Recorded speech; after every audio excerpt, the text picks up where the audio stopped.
Les chiffres le confirment, la situation sanitaire s'améliore bel et bien en France. Le nombre de malades continue de baisser dans les services de réanimation. Il est repassé hier sous la barre des 4000 patients. 3862 malades du Covid-19 accueillis en soins intensifs. Et tous ceux qui attendent une opération commencent à voir le bout du tunnel. Ces dernières semaines, entre 40 et 80% des interventions chirurgicales non urgentes ont été déprogrammées. Mais elles vont reprendre progressivement, notamment dans les cliniques privées. Reportage à Paris de Fanny Boucaud.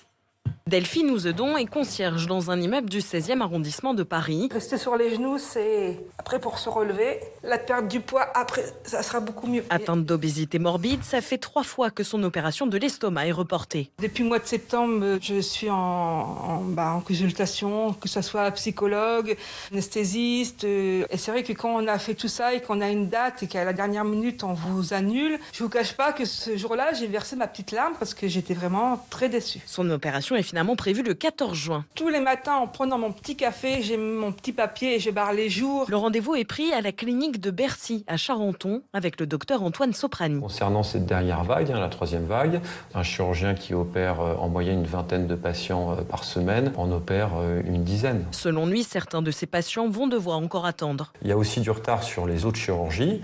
Donc tous les patients qui ont un cancer, qui ont une pathologie cardiovasculaire grave, passeront en priorité. Selon ce chirurgien, il ne pourra retrouver un rythme d'opération normal comme avant la crise sanitaire qu'à partir de fin septembre.